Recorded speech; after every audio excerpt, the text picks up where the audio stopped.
Welcome to Recross the Paths, where we celebrate the Cube community one conversation at a time. My name is Cade. Today, I have the pleasure of sitting down with Patrick. Patrick, welcome. Thank you so much for taking the time to be here. Yeah, thank you for having me. Very excited to talk about Cube. Absolutely. And I'm so excited to get to sit down and talk to you for a variety of reasons. You have a Cube project that I'm thrilled to unpack. But you are also a decorated champion in the Cube space. You were the victor of California Cube Champs in 2024 and Washington Cube Champs in 2025. Am I missing any other major title belts that we need to ascribe to you? No, not for Cube. Yeah, competitive Magic I played a long time. I went to, I think, 10 Pro Tours before COVID happened. Excellent. Got like 4 or 5 GP top 8s. So the proper pedigree of constructed past and limited past certainly too. Yes, I played a lot of Magic back then, and then now I just play a lot of Cube instead of as much of the constructed formats. Did the tournament scene impact how you feel about Cube nowadays? Like, was that a natural flow from one to the other? It definitely has an impact. I think I focus on balance in Cubes a lot more than a lot of people, because I always want anything you draft, I want to be competitive enough to win in a Cube. Other than that, I mean, playing these events, I definitely have a lot of practice, sitting down and playing 8 hours of Magic straight, which definitely helps. Something not every layperson has experience doing. Yeah, a lot of people who go to their first tournament as these cons kind of don't realize the first time, like, oh, you should maybe think about bringing a snack. Yeah. Have water throughout the day. I think the first year or two I went to competitive Magic tournaments, I always got a headache in the last rounds because I just was dehydrated. So I bring a water bottle every time. So then, on that balance sensibility, is that something that comes from Constructed? Was that something from playing other limited events? Probably from Constructed, of just always wanting multiple decks to be able to play against each other.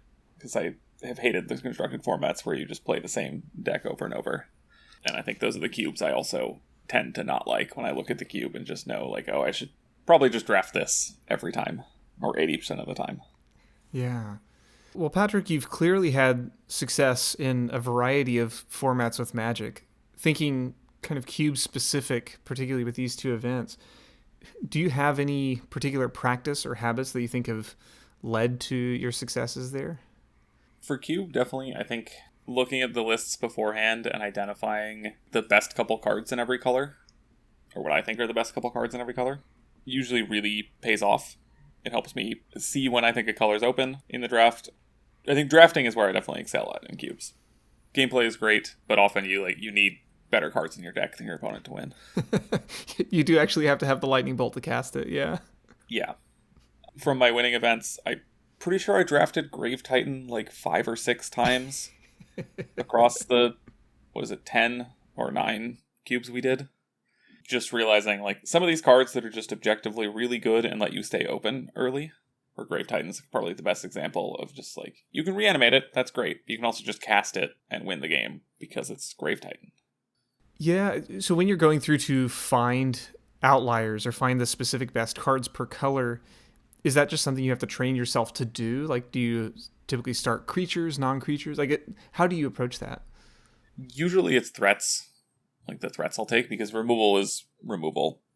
I mean, you can, check how expensive it is and how much there is. Have an idea of if you need to take it first pick, but usually I just do take it first pick because it's removal. But I think it's mostly just historical context. A lot of the Cubes I love to do are the modern nostalgia Cubes, so I have a lot of just context for that historically. I mean, you did mention Grave Titan as a foundational piece of those winning decks, so...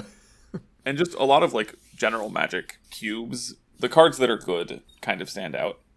Even when people do nuanced, oh, this is a Delirium Cube, you'll still see cards that are just iconic from constructed formats. And you just know, or at least I know, that those cards are good and above rate for the rest of Magic. So then is that something you mentioned the modern nostalgia Cubes? Are you looking for particular types of Cubes to draft, or are these heuristics you apply to everything? They're generally heuristics I apply to everything. At these events, I try to just draft what looks interesting. I've played so many Cubes now that I always just look at the weird ones, because I think they're a lot more fun. I sort of have a personal policy where now that I've won a couple of these events, on the first day, I will make sure I do all the weird Cubes first, so that I'm never put in a spot of being like, oh, I'm 6-0. I shouldn't draft this cube that's maybe a bit of a coin flip. Yeah, like you don't want to miss out on the novel experience, but also you don't want that Yeah, novel experience to also be a high pressure experience. yeah, exactly. Or just some of the novel experiences just aren't good for trying to win in general. Like there are some cubes that are really cool. Like I think the 100 Ornithopters cube was at one of the events I played. But the 3-0 deck had XX make all your creatures XX this turn at instant speed. Right, right. And I think all four 3-0 decks had that in it. So if I was trying to win, it's probably not the best cube to pick. But doing it early in the day, totally happy going 2-1 and losing to the busted card. As somebody who's then attended a number of these events and curates cubes yourself, how do you think about that balance of novelty cubes, I guess, or like unique experiences compared to something a little more bread and butter, and how to engage Yeah. with that in an event? I usually like a mix, but I think everyone has their own preferences. Some people love vintage cubes, some people love normal, modern type cubes, and I love the weird cubes more. I think it's good that they've found a really good balance of all the cubes they tend to include. But yeah, I really enjoy the diversity, and that's why I love Cube, because you have all these different experiences, and they're all fun. They're all great ways to play Magic, and they make for different games every time. So, with your background and successes in competitive formats of all types, Patrick, why cube and why now? Yeah, I think it's such a good way to sink my brain into Magic outside of playing the game. I like building cubes, so I like thinking about cubes, and the gameplay being different every time. You see so many different cards. Because in Constructed, right, it's the same 10 different cards in most Constructed decks. It's like 20 lands and 10 4-ofs. So the gameplay is a lot about identifying the correct sequences that happen over and over, and like what kind of patterns to set up for the future. But Cube, the gameplay is more like, oh, you could have anything, and I used to just play good, honest Magic, ready for anything. And I think that gameplay is a lot more fun to me. And then I've always loved drafting. So I think everything about Cube is just perfect, for me at least. And so that's why I've gravitated to just focusing on Cube as my main Magic avenue.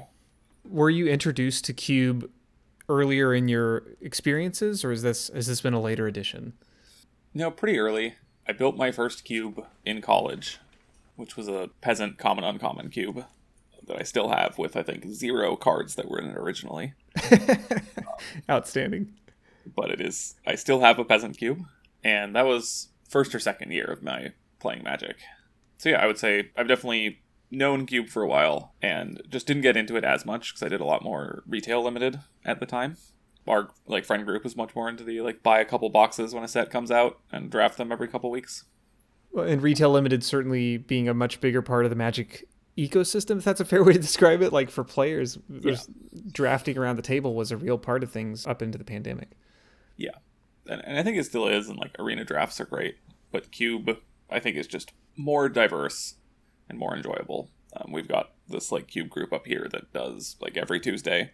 There's a draft when I can make it up. I get to, I've drafted something like 20 cubes there. That's so good.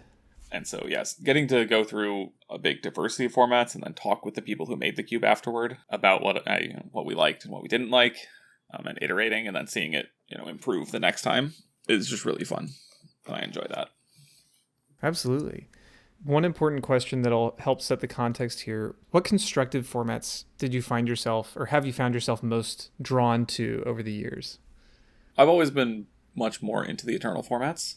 Legacy is probably where I made the biggest name for myself in Constructed. I was one of the better Rug Delver players, if not the best Rug Delver player, before Ren and 6 came out, and before it graduated away from that deck. Yeah, it turns out Delver has 1 toughness. Well, no, it was more just Modern Horizons started shifting everything. Yeah, that's true. Nimble Mongoose is not quite a good card anymore, unfortunately. But yeah, so I think the decision density when the spells are so cheap is always really fun. So I like the faster paced games of Legacy and Modern. So those are the main formats I focused on, and now I don't really like the gameplay that Modern has sort of shifted towards, so I just play Legacy and Cube are the 2 formats I still play. Sweet.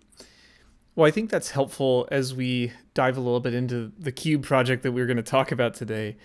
Patrick, would you give us the elevator pitch for the $1 million cube? Yeah, so the best context is to compare it to Vintage Cube, in that there's power in the cube and you're going to have to play games where your opponent has power and you have to beat them. And so Vintage Cube has these like, oh, I'm taking a normal deck and beating you having a Black Lotus. That's really cool. But this cube is the actual Vintage Cube, where I'm emulating the Vintage format. And so instead of every couple games someone might have power, this is every single game someone will have at least one, if not three pieces of power. The decks in this cube are generally better than Vintage decks, or pretty close. Okay, so this is pretty incredible. And, you know, I wrote that down in my notes. That's like, this is like what people think Vintage Cube is, right? Like hyper efficient, incredibly powerful, consistent decks that come out of this. It's not just like cobbling together pieces. Yeah, I think this takes Vintage Cube to the direction that a lot of people want Vintage Cube to be, which is actual vintage. And the thing that really made me make this cube is that I actually really dislike Vintage Cubes because of what I called out of, you're just playing imbalanced games where like one person's going to have a Lotus and you just lose, but they're not very high odds to have the Lotus twice in a match, but they might just have it on the play twice. Mm. And so I wanted a cube where you could play with all of the cards from Vintage, but in a way that everyone has access to those cards, and you're actually building a deck where you know your opponent is going to do busted stuff, you're going to do busted stuff to them, and you can just see who does the stronger thing at the other person without, getting unlucky and not seeing your power. Yeah, and certainly power defines a lot of how these games can go and how the cube looks. Singleton breaks are really a core of that, right? Yeah. In this cube, there are 3 copies of every piece of Power 9, and it's very important because that's about the number I settled on to, get enough fast mana in everyone's decks that you see it every game. And then duplicates of a lot of interactive spells. I basically wanted to make sure you weren't playing bad cards in your deck, and there weren't bad cards in the cube just to get up to the right numbers. So I think almost every card in this cube has seen some Vintage play or has gotten close. Is there a magic to like which cards get 3 copies versus 2 copies? Fast Bond versus like a Force of Will? Yeah, so I actually started with a pretty hard and fast rule, and then I made adjustments from there. The rule was, it's a 3 of, if it's a staple that you need in every deck, so like Force of Will, Recall, Emerald, like the true Vintage staples that people expect to have. So that was the power, fast mana, and irreplaceable interaction were 3 ofs. So that's Force of Will, Force of Negation, and Thoughtseize. That's why there's 3 copies of those. Yeah, because there's no other card that does exactly that as efficiently. Yeah. Yeah. And then the other rule for 1 ofs on the other end of the spectrum was, if you can lose a game of Magic to this card, I don't want you to lose to 2 different players playing the card. So all of these actual threats that win the game, like Hull Breacher is a great example of like one of the best cards in the cube. But I don't want there to be 2, because losing to the same card from different people isn't a cool demonstration of the Vintage format, as much as losing to different people casting Ancestral Recall against you is totally reasonable, because that didn't actually kill you. And I don't know if you got this from the list, but one thing I did for the paper copy is I printed out proxies for this cube, obviously, because it would cost $1 million to make this cube. But I managed to set up the proxy so the set symbol is sort of a color-coded thing that tells you how many copies of each card are in the cube. Ooh, very cool. Which I think helps the draft a lot on this, just so you can see in a pack if there are duplicates or not. Because I want it to be visibly indicated whether a card's what is important to you or you could wheel it. That has to be kind of bizarre to see, like, hey, there are 3 Lotuses if this impacts your decision. Yeah, it definitely does for a lot of the cards, especially the like 2 ofs. And sort of finish off, where I ended up on 2 copies of cards were kind of just when I felt like a deck needed more of it. So that one was a little less concrete, but again, not cards that are winning the game. But if I look at the list, like Reanimate stands out because really nothing is as good as Reanimate. So you do want 2 to have enough reanimation spells for that deck to work. Fast Bond is another one that it's currently a 2 of. This is maybe an exception to the rule. It started as a 1 of because you could lose the game to it pretty classically. Then the Fast Bond deck doesn't work with a 1 of. So I had to play 3. But then that was a little too consistent. So I tuned it down to 2 Fast Bonds and an Exploration. So I started with a hard and fast rule of 1 ofs are only cards that win the game. No 2 ofs if the card can win the game. And then sort of upped the counts on those, depending on what decks felt like they just needed more copies to work. I think that's so helpful as a pattern, Patrick, to hear you describe it that way. Of like, set your parameters and set your goals. And then if those change, like flex with it. Yeah. Having rules that you're okay breaking is very helpful for a lot of my cubes. Like my common uncommon cube is modern no horizons is the rule. But there are a couple cards that I've added just because they haven't printed a good enough, sacrifice effect. So I had to add a horizons card that's not broken. But it was really helpful to just get something on paper, make the cube, and then test it out and change when something needed to be updated. Thinking of the singleton breaks, you've explored some here with less of archetypes or color pairs or anything like that, and this cube is largely based around packages, you call them. Can you speak to that a little bit? Yeah, so it kind of goes with the vintage format in general, if you're familiar with vintage. Oh, yeah. A vintage deck, a blue soup vintage deck, is probably 45 cards the same as any other blue soup vintage deck. Because you're playing your Moxen, you're playing Recall, you're playing Time Walk, and you're playing the cards you're allowed to play. But vintage decks tend to be defined by do you have a Tinker and Tinker targets to sometimes find and tutor for? And you're going to play Demonic Tutors so that you can draw half of a combo and go find the other one. So the decks in this cube work pretty similarly, where individual cards are so powerful, or individual combos specifically are so powerful, that you often want 4 or 5 cards that do the thing, so that when you draw 2 together, or a tutor plus 1 card, you can combine them and make something powerful happen. It kind of works out that way because of the color balance as well, where this cube is mostly blue. There's almost 4 times as many blue cards as red cards, for example. Yeah. Because that's vintage. You want everyone to be in blue because it's going to feel really bad if you open Time Walk and can't take it because you're not blue. So in this cube, when there's 3 Time Walks, 3 Recalls, you should just probably be blue. Do you find that most players end up blue X in most cases? Yeah, it tends to be 5 or 6 blue players at the table, which is 2 colorless shop decks because some people decided they wanted Workshop and not to play blue. But there's also usually a blue shops deck. And then someone sometimes will decide they want to just play Jund, destroy all your artifacts. But yeah, somewhere between 5 to 7 blue players at the table.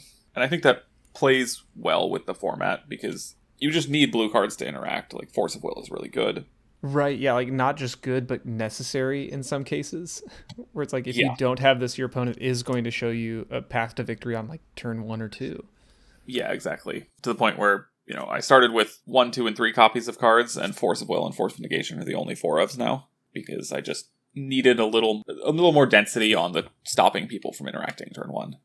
And they're the only cards that do the thing. And turn 1 can still happen. How frequently do you see decks with that level of gas behind them? If you want to build a deck that turn 1s consistently, it's pretty easy to do. I'd say somewhere in the 40% turn 1 rate is pretty reasonable if you just go for that from your draft. That's wild. Yeah, but you have to remember, those decks are actually quite bad on the draw, because you need turn 1 with protection, and that's a lot harder. So the interactive combo decks tend to be better, Thoughtseize or your own counterspells, or there's an Orim's Chant in here, because that's what the cube's about. We're not playing Honest Magic. Yeah, Ice Crown Scepter's in there. Yeah. Yep.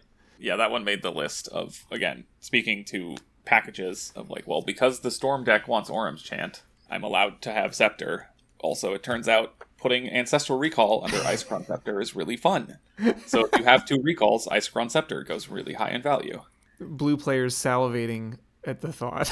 Yeah, and that sort of speaks to another design decision I made here, which is that we draft packs of 17, which is bigger than the normal pack. And it's very important for this cube because there are cards like Ice Crown Scepter, which I expect to not be wanted in every draft. It's more of a tool that is there for some people when it comes together, and it's okay that that card isn't drafted all the time. Yeah, so why 17? Because some people have done 16 as you catch the wheel on an 8-player draft. Honestly, because I can't get it smaller than that. That's a fair answer.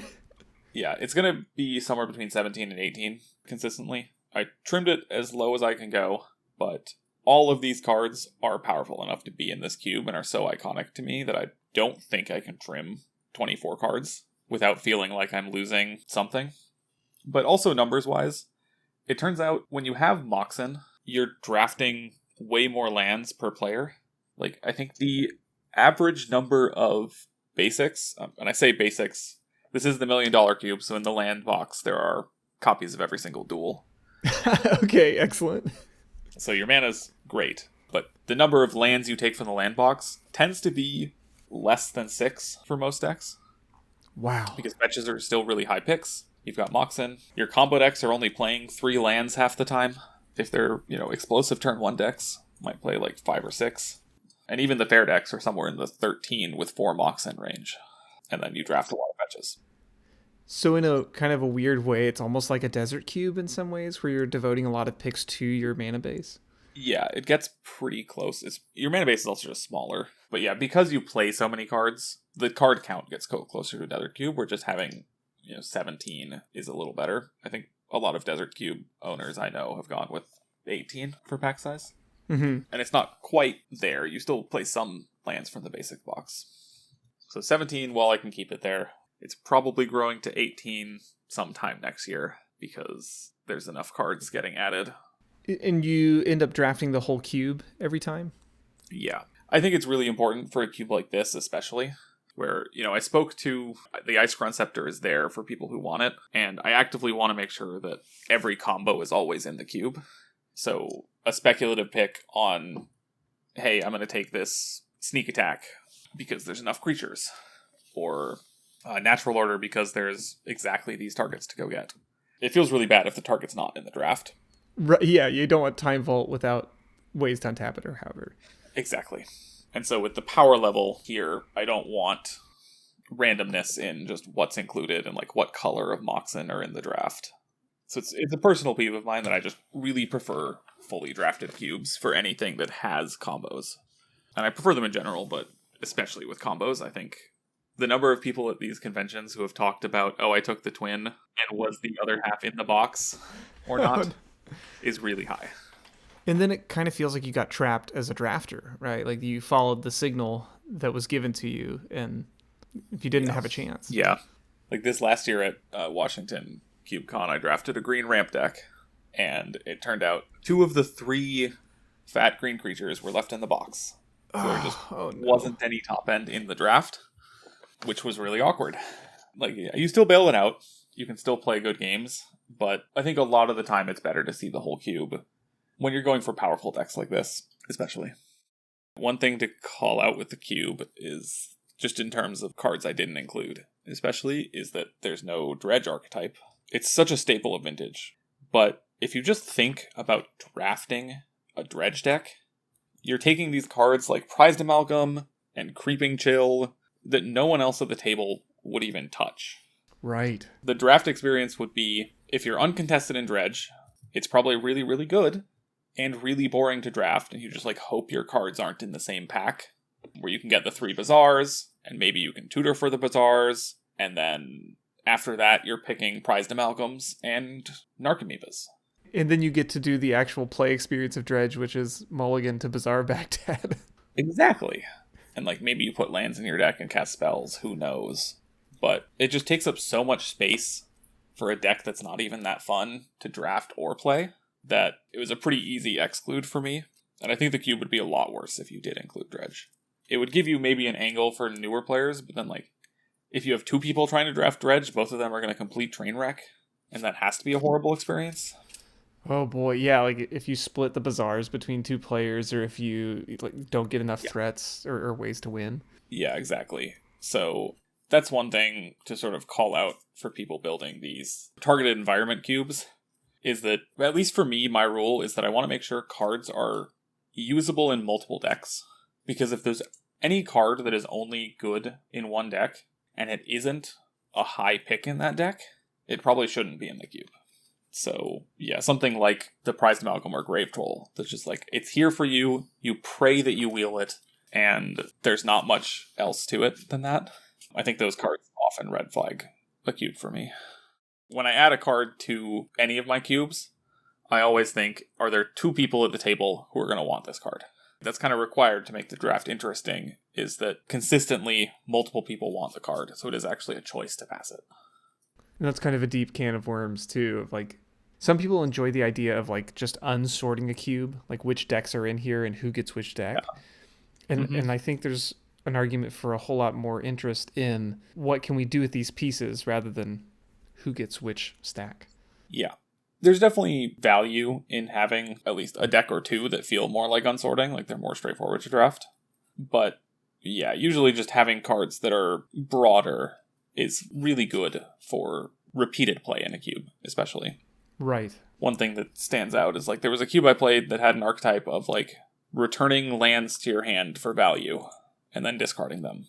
Some of the cards that did that were only for that deck and were enablers for if you like needed more. It was like a 2-mana 1/1 with like 2 return a land to your hand from your graveyard or something.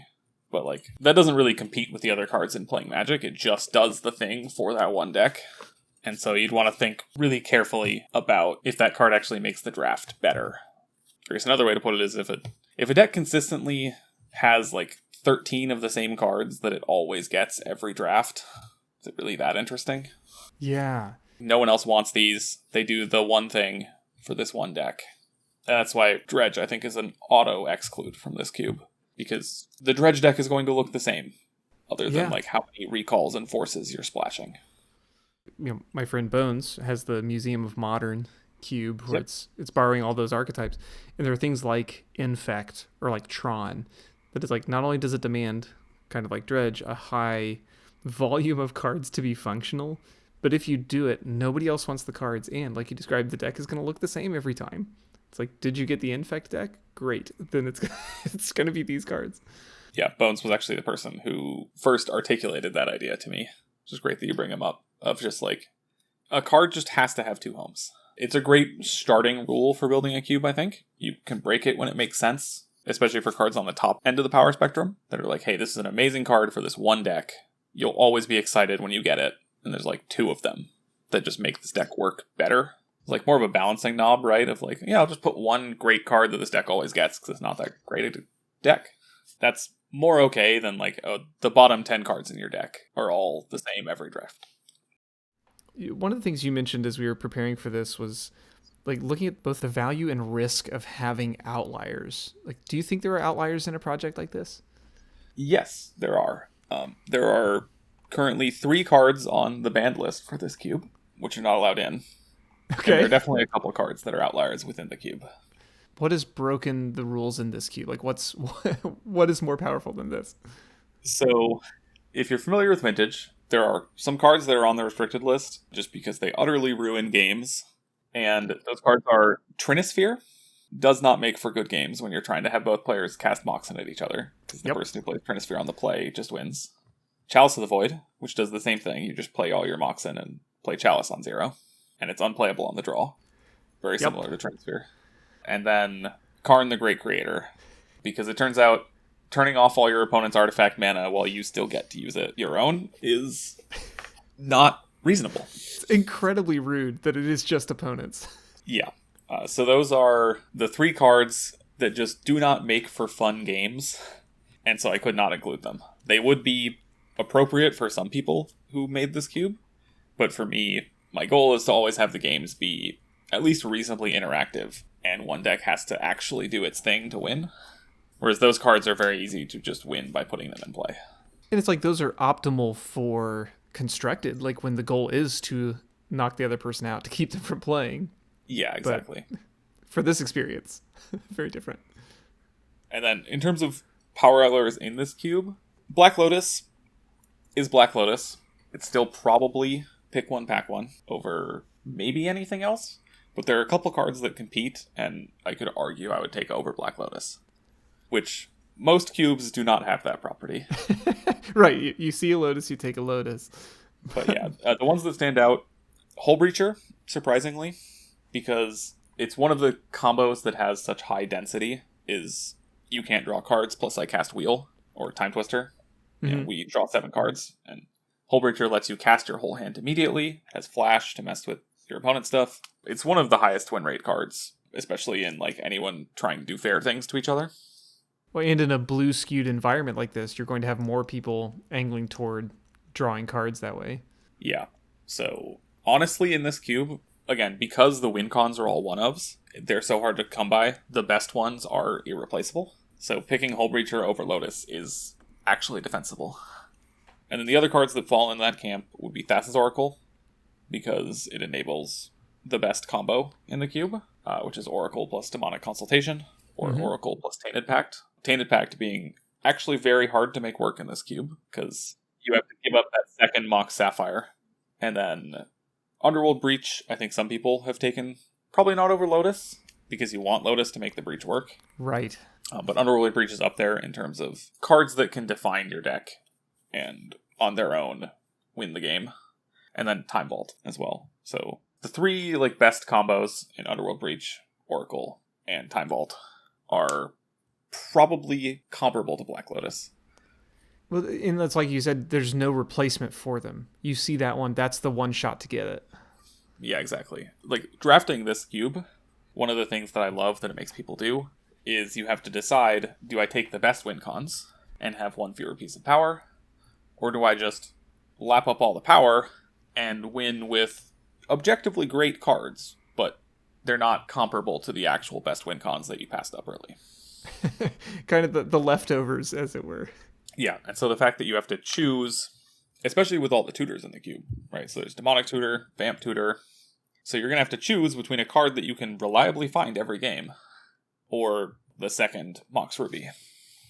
That's amazing. Well, and I loved in your overview, too, you described this. I think you used Mox Pearl as the example, where the number of times you will just choose other things over cards you would otherwise pass in other environments. And I love the recontextualization there. Yeah, that's one of the things I love about Cube, is when cards either aren't as good or are a lot better than they look. Mox Pearl being the best example, because it's probably the worst Moxen in this cube. Blue and black are obviously the best too, with Sapphire being the best. Ruby, there's at least most of the combo decks want, because you've got Wheel of Fortune. Sure. And Underworld Breach. So there's a Storm deck that really wants Mox Ruby. And then Mox Emerald casts Collector Roof, and Green Sun Zenith finding Collector Roof. So there's one person at the table who really wants Mox Emerald. And it sounds like they may get a few. Yeah, they often get two. Which is really cool that the power gets to the person who wants that piece of power more, as opposed to normal Vintage Cube where you're just taking power as soon as you see it. That's so cool. So zooming out a little bit from this project specifically, you mentioned there's kind of a risk sometimes to outliers, or a potential detriment to having cards of high power level like that. Could you talk about that a little bit? Yeah, I think it's something that stands out with all the cubes I've done at conventions. I'm not sure the best way to describe it, but there are definitely two different kinds of outliers. So at least, my cube's perfect, so I have the best kind of outliers. Of course. But here we have raw power outliers, which are hey, they're combo cards, they're really good, you can build your deck around them, but they don't necessarily make for horrible gameplay. But I do think there are some power outliers in cubes that make for bad gameplay. And it's when the power outlier overlaps with bad gameplay that it really stands out, to me at least. Because it's so blatant. One example, which I know this person removed the card from their cube after, so I hope they're okay with me talking about it. But there was a multicolor cube where everyone got a Pillar of the Parans. And every card in the cube was multicolor. You start with a Pillar of the Parans in play. And it was a sweet cube. Amazing idea. And super fun. You got to play all these, balmy multicolor cards. Except they made the mistake of including a Vindicate in the cube. Oh, right. And so it turns out, if you Vindicate your opponent's Pillar of the Parans, they can no longer cast any of their cards. It does not say non-land. Yeah, and the game is not fun for that player anymore. So those are cards that I tend to look at and avoid cubes at conventions around, which are just some known factors from past Limited that really stand out. So that was one example that was environment specific. Pack Rat, I think, is the other perfect example for me, which is I've played games with Pack Rat. Those games with Pack Rat involve Pack Rat and cards that kill Pack Rat. And those are the only decisions that are made in the game. Is, can I kill the Pack Rat? Can I race the Pack Rat? But from the Pack Rat player side of things, you just activate your Pack Rat. Yeah, it's like an amazing gravity well, right? The entire game is suddenly about exactly that. Yeah, and so Pack Rat is often fine if it's not a power outlier, because then hey, you went all in on a Pack Rat and you lost. That's cool. In a Vintage Cube, I think that's actually reasonable. Of oh, I had Mox Pack Rat on turn 1, and now I'm going to Pack Rat you. That's a cool Vintage Cube thing. But if someone were to show me a modern cube with Pack Rat in it, I would maybe question and be like, is this Pack Rat really good here, just in general? And are the games involving Pack Rat not fun? So then looking for these kind of cards that, as you suggested, maybe above the power band, but in a way that the play pattern is not compelling or not positive. Yeah. Which I guess is a really subjective term, I guess. Yeah, it is really subjective, but it's definitely something I prioritize highly for these cube events, because I think when you're playing competitively, it feels really bad to lose to some of these outliers, for me at least. Do you think there's any particularly good way to evaluate that in a project, like to look for that yourself? Yeah, I don't know without having as much history of like Limited, because a lot of people join Magic later and they look through these cards, and I don't know if it would be cool if the community had like a list of, hey, maybe you should think before you put these cards in your cube, like a warning list. A great example to list 2 more examples of these was Sword of Body and Mind was in one of the cubes at WCC. Yep. Which, if you've played for long enough, you know that says when you deal combat damage to your opponent, they think really hard and then concede. Yep. Because it's mill, is it 10 or 20? It's mill 10, make a 2/2. Yeah. So you make another body to put the sword back on if they kill your creature. And you mill them 10. So the second hit, they're definitely dead. Pro green and blue too, in addition to those other things. Yeah. And then Ashiok Nightmare Weaver, I think is the name of it. The 3-mana Ashiok that pluses to mill them 3. That's right. Exile 3 for sure. Yeah, Exile 3, which you don't quite realize until you've played with it in Limited, that it goes to 5 as a 3-mana Planeswalker. Uh-huh. And then it just ticks up and ticks up and ticks up. Patrick, you've played Eternal formats. Do you remember the last 3-mana Planeswalker that upticked to 5? I do, in fact. That's never been a problem before, right? Yeah, Oko was a decision. So yeah, it's got a +2, and it goes up to 5, and then it makes creatures eventually. It's just very rarely fun. And so I think the real way is that once you make a cube, if anyone ever tells you that a game wasn't fun because of a card, you should really consider cutting that card unless the card's bad. I mean, even if it's bad and they said it made the game not fun, it's probably a good reason to cut it. Because the point of cube is to have fun games. But when the best card in the cube makes for games that aren't interesting, that's when you have a little bit of a problem, in my mind. Because if the card is interesting and plays to the environment, like a lot of these special environment cubes that have like some central conceit that totally changes the game, it's more okay for power outliers to be there because you're showing off something cool, as long as you still play the game. Yeah, I think that's so helpful, because sometimes we do get our designer blinders on of like, this is how I think this should play out. So just being receptive to when somebody says, hey, maybe this isn't connecting how you thought. Yeah. I did want to jump into one other thing that you have listed about the $1 Million Cube. You have a note in your primer about the Patrick rule. Could you define that? Yeah. So, turns out sometimes games go long, and you need a tiebreaker rule. You know, if you go to time, who wins? Because it's draws in a bracket don't make sense. And so, my playgroup has coined the term the Patrick rule, which is if you go to time for whatever time constraint you have, instead of a draw, you both look at each other's decks, and the player who wins the match is the player who put more win cons in their deck. For example, just, I don't know why, random thought. If someone were to show up with a draft deck that was blue-white control, with Sphinx's Rev and Elixir of Immortality as the only win cons, you're not capable of dealing damage to your opponent. You just pass the turn and deck them. That person probably deserves to lose if they don't win the game in time. So it's a very fun way, I think, to punish the person whose fault it is that they went to time. This is like a principled victory here. And you have some very interesting discussions. For instance, you know, in this cube, if your deck has Underworld Breach and Ancestral Recall in it, does Ancestral Recall count as a card that can win the game because you can target them 10 times? Probably not. You just take a vote at a time, and I think we combine that together of Recall plus Breach counted as 1. It's like a pseudo point system. Yeah.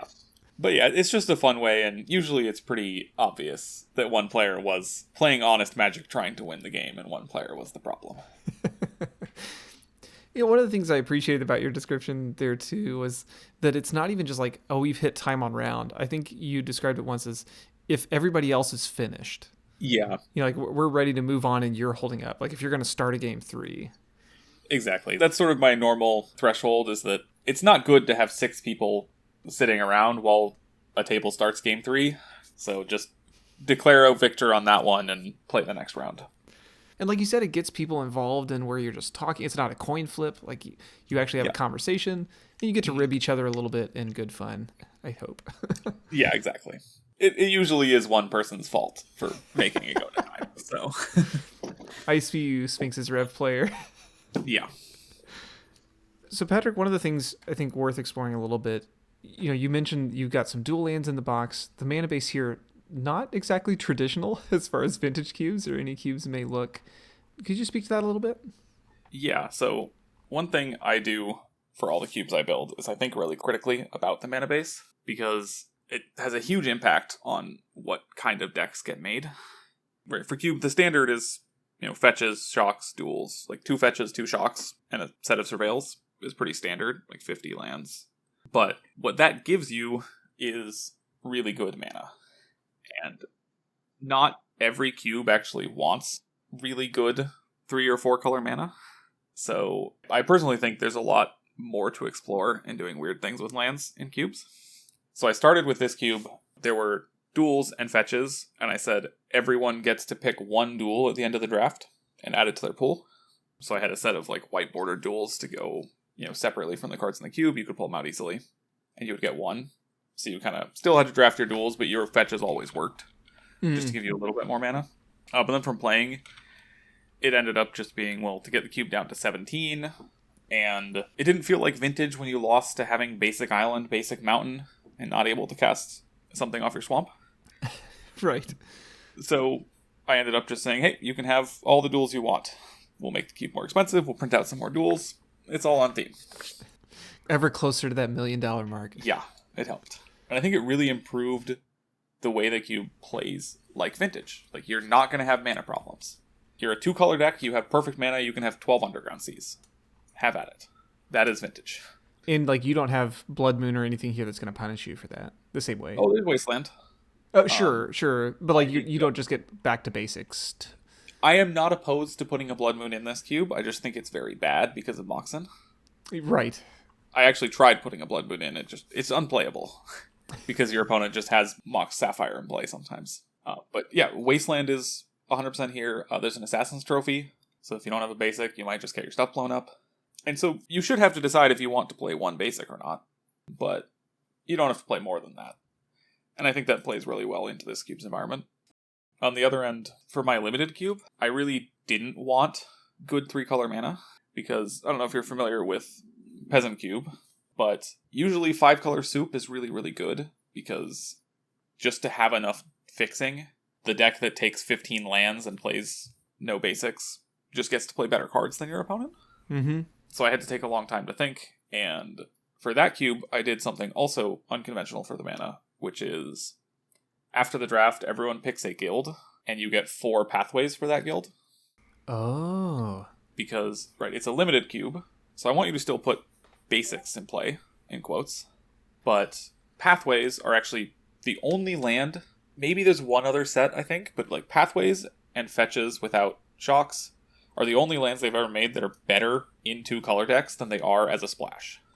Right. And they solve the problem of, I'm playing 9-8 as my basic split, and I just didn't draw one of the 8. And those are committal, too. Like, you don't draw it, and it doesn't provide multiple colors, doesn't point you toward, like you said, splashing or, soupier decks. Exactly. It's a huge cost to splash, where, like, if you want to play a splash card on turn 2, now you're playing this, wastes, essentially, for the rest of your deck. Yeah.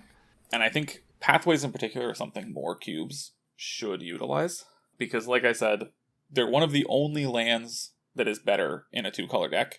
And the struggle I've always had making cubes is that you want 2-color mana to be better, because you want there to be a reward for actually playing a streamlined 2-color deck. And very few cubes have that, because every cube has so many duels and shocks and just fixing lands. Because your normal dual lands, are just better on the splash. So my personal stance is that a lot more cubes, like modern power level or lower, should play multiple pathways, because it's a way to reward someone going for, a purely red-white deck. So I'm going to put pathways in that no one else wants unless you want heavily red and white. If only there was a version that didn't force you to do the double-sided thing. I know that's a turnoff for some Yeah. people.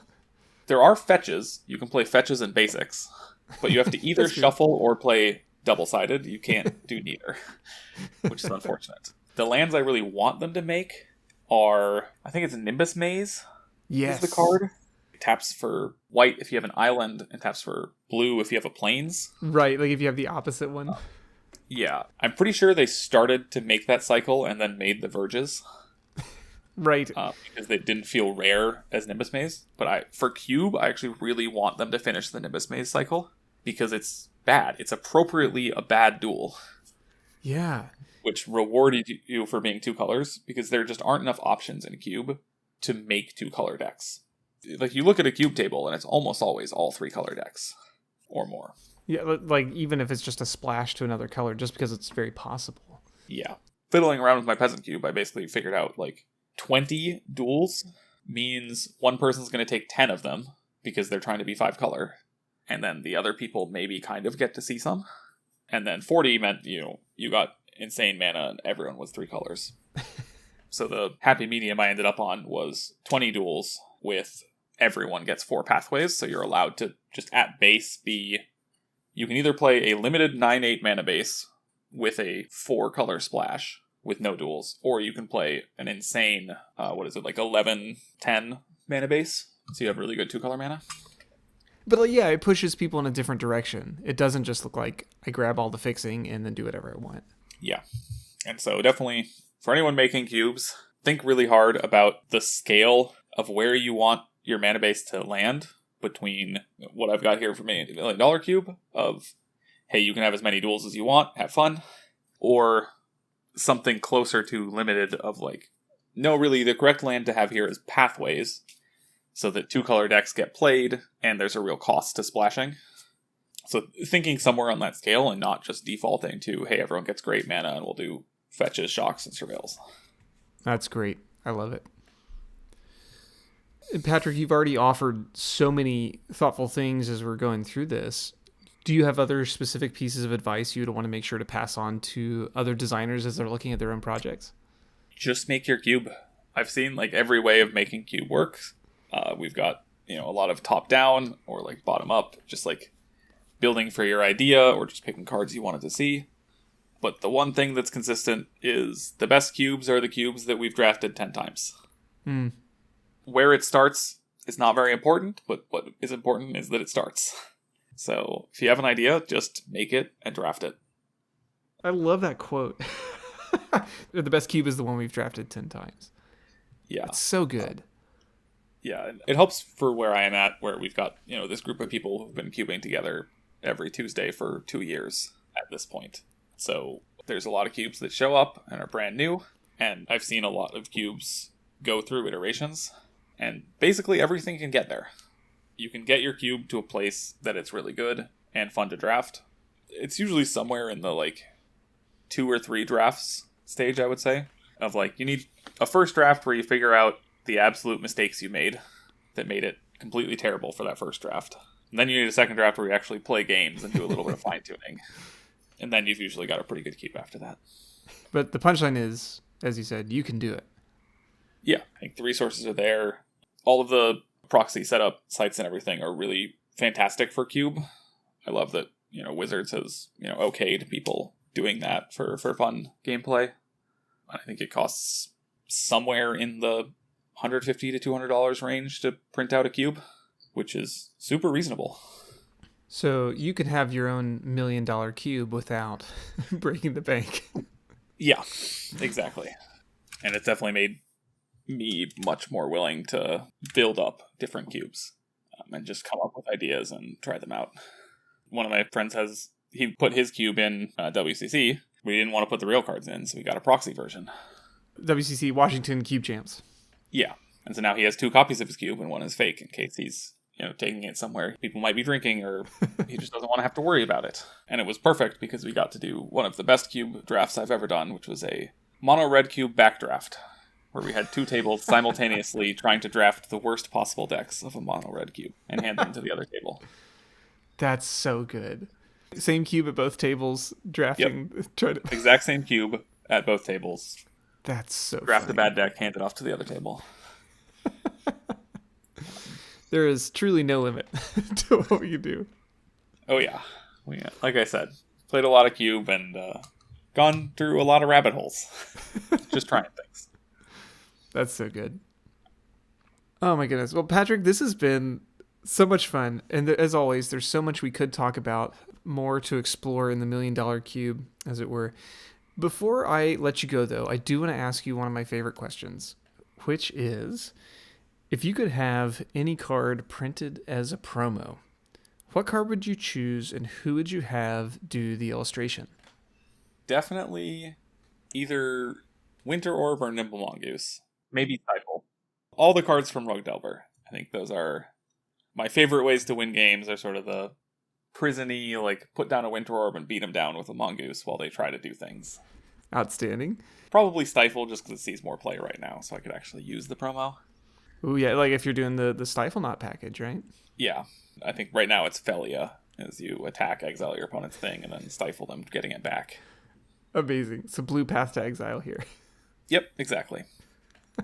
Definitely Stifle. In terms of the illustration, I don't know. I honestly don't track Magic artists much. I don't really have like a favorite or anything. I know what the illustration would be, though. Okay. Which is that there's one shirt someone made, like novelty shirt. It just had the word nope across the front, where the O was a blue mana symbol. Yes. And so it would be someone wearing that shirt pointing at you, being like, nope, no fetching. So like the unsets, kind of like just a human person wearing the t-shirt. One of the secret lair style stifles. Just like, absolutely not. Very good. Well, Patrick, again, this has been a delight. I'm so grateful to you for spending the time walking us through the $1 Million Cube and sharing your wisdom from just years of doing awesome stuff at tournaments and in your play group. So thank you so much for doing that. If folks want to follow up with some of your projects here or learn more about what you're doing, where would be the best place for us to point them? Cube Cobra, I think you can look up people's things. So there's probably a link to this. You can look up my other cubes on Cube Cobra. Right now I'm focusing a lot on Riftbound. I've been doing some YouTube content for that. So if you're looking to get into Riftbound, which is another card game, you can check me out on YouTube as Soraya. And I'll have that linked as well. Well, again, I'm so grateful to you for taking the time. This has been just a blast. So, Patrick, I really appreciate you sharing and looking forward to sharing the moments at the Cube tables in the future. Yeah, super fun. Nice to meet you.